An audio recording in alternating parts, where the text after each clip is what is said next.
Bismillah, alhamdulillah, salatu salam, rasulullah sallallahu alaihi wasallam. Assalamu alaikum wa rahmatullahi wa barakatuh. My name is Tariq Khalid. I'd like to welcome to our program here on Sharjah Broadcasting Authority. Getting closer to Allah, getting to know your Lord, and we hope and we pray, as always, that our viewers are making this effort, this progressive effort, and that you see this as a work in progress. Why I say this work in progress? Because we are consistently challenged by the things of this world.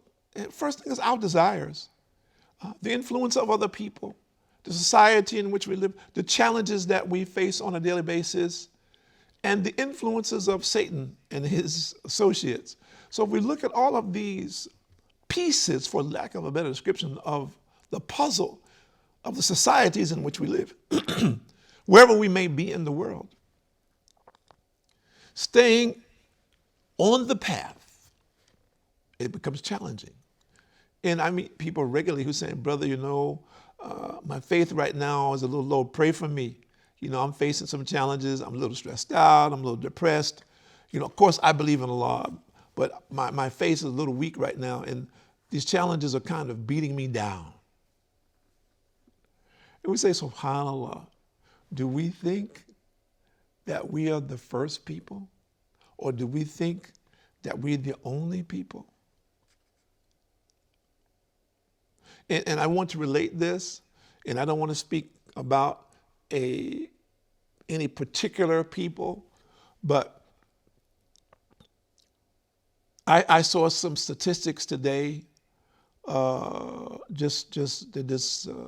really, just your heart just literally in your mouth. And I won't quote the statistics, but it's we look at the number of people in the millions and the percentage of them who are babies, who are starving to death on a daily basis globally, and in some places more than others. It makes you lose your appetite just to talk about it. But if we look at our lives today, and of course I don't know who's looking at this program, and so I'll just say my own personal life, living here in Sharjah, the UAE, and we thank Allah, and we praise Allah, subhanAllah, and we don't thank Him enough for our lifestyle and how we're living, and how painful it is to imagine that someone starved to death in today's world, with all of the vehicles that we have today to change that, and all of the good people that we have at our fingertips today. And that's literal. I mean, we all know of situations where people have just launched a particular app and said, there's someone who is in need in his situation and so on, so contribute 1 dirham, 1 quarter, 1 rupee to help this person. And thousands of people contributed in a very short period of time.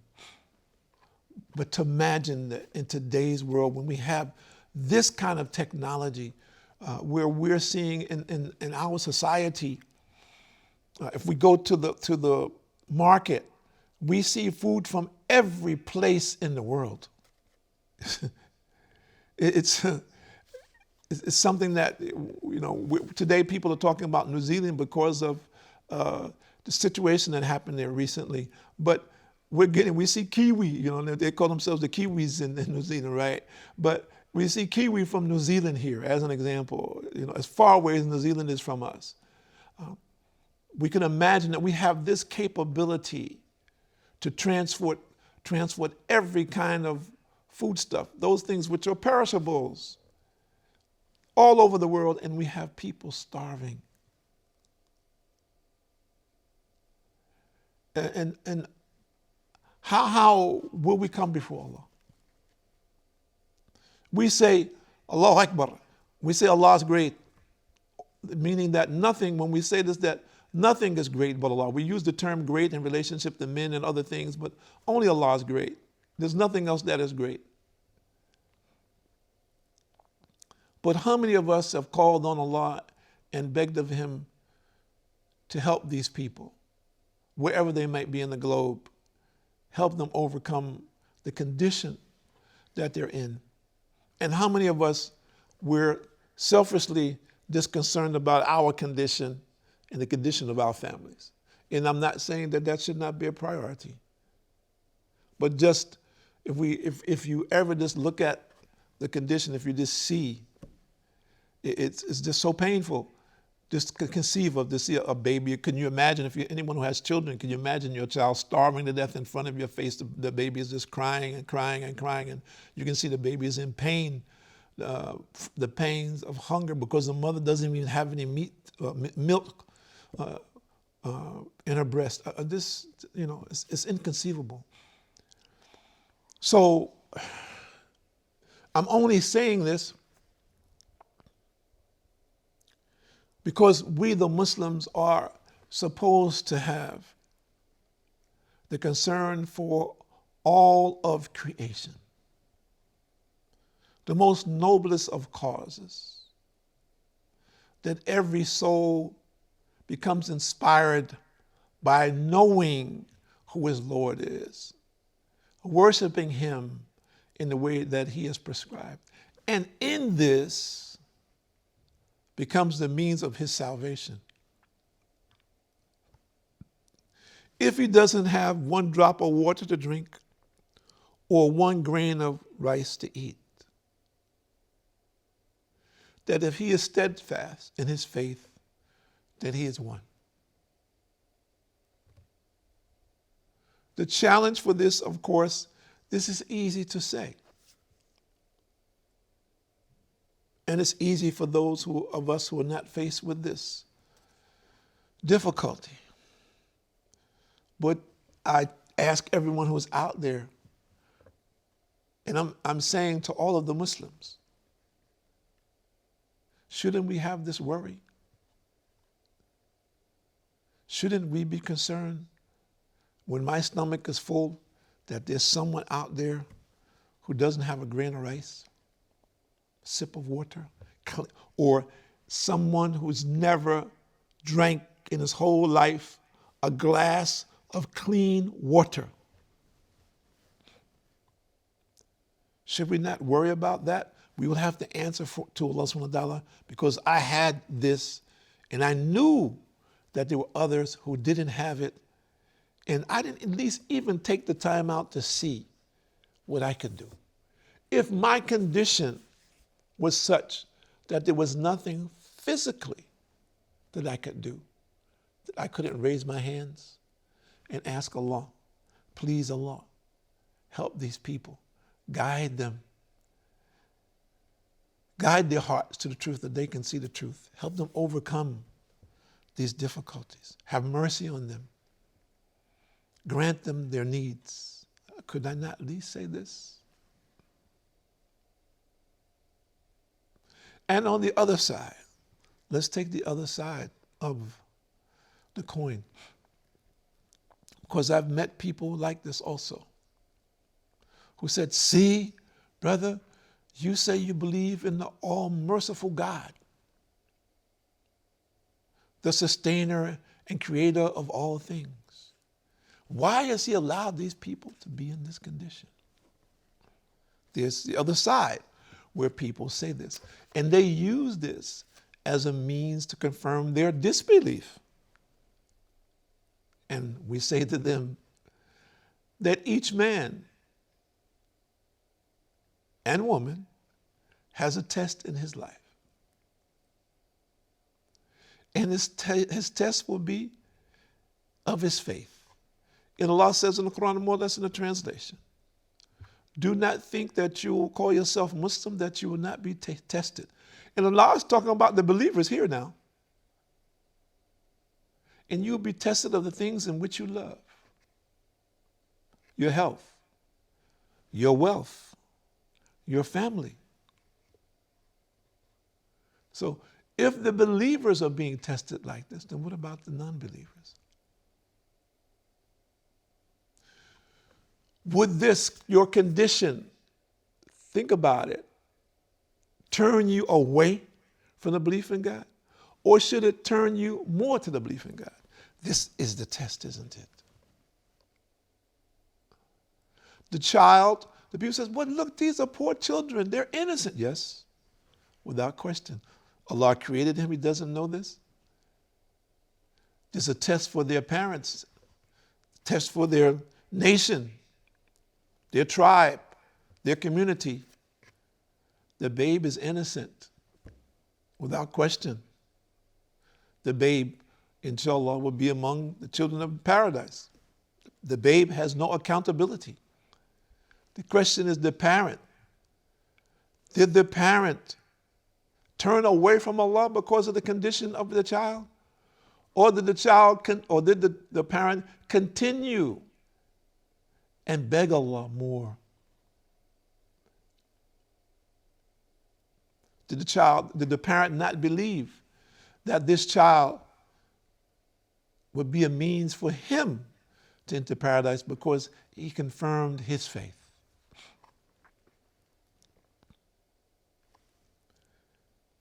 If we take the story of Moses, the Prophet Moses, salam, Allah subhanahu wa ta'ala revealed to his mother to put Moses in the basket and put him in the river. I ask you this question. Most Christians and Jews know this story also. Would you take your child and put him in a basket and put him in a river? Do you have this level of faith? So imagine the level of faith of the mother of Moses, salam, that Moses would be protected from the troops of the Pharaoh who were searching for every newborn child to slaughter them. Would you have that faith today? And look what happened with Moses. Moses was found by who? The wife of Pharaoh. And as a result of that, Moses grew up in the house of the Pharaoh who wanted to slaughter all newborn male children. And Moses became what? One of our major prophets of Allah. So if we look at this, make a comparative analysis, these things in many ways are tests for us as parents. Our children are tests for us as parents. How are we going to raise them? When they become confronted, or the challenges or miseducation begins to lead them in one direction or another, what will we do as parents to try to keep them on the straight path? If they become sick or ill or injured or die, would that lead us away from the belief in Allah? Or will it confirm our faith, reaffirm our faith, make us steadfast on the path? This is the challenge. So when we look at the people who are suffering globally today under all kinds of conditions, we need to look at ourselves and see, what can I do? What benefit can I offer to those people? And also, what is the lesson in this for me? Sure, maybe I, as an individual, do not have the capability to assist them, but I do have the capability to assist them. Why? Because I believe in the Creator and Sustainer of all things. And that without question, He can change the condition. But there is also a condition, what we've been told. Allah will not change the condition of a people until they change that which is in their hearts. We are not the judge. We do not know what is in the people's hearts. We can only see the people, their intentions by their actions. That's all. And still we cannot judge. Only Allah knows. So we should have only the best of intentions for the creation of Allah. And we should call them to the worship of Allah. And we should beg Allah to guide them. This is our path. This is the path of truth, the path of righteousness. This is the true path of the believers, the persons who are striving to have a pure heart, that has a heart that only inclines itself to Allah, that is minimally, and of course, this is not so easy, impacted by the evil deeds and actions of men, and that rises above those actions because we know that Allah is the controller of the hearts, and that the worst person on this earth today, Allah can change his heart. And that in our lifetime, we have seen some of the worst people that we've known that Allah has changed their hearts. And historically, we know this to be true. And we continually see stories of people today who have done all kinds of have committed all kinds of horrific acts in this time. But by Allah's mercy and grace, they've come to Islam and changed their life. So similarly, we're inviting everyone who is out there, who's listening.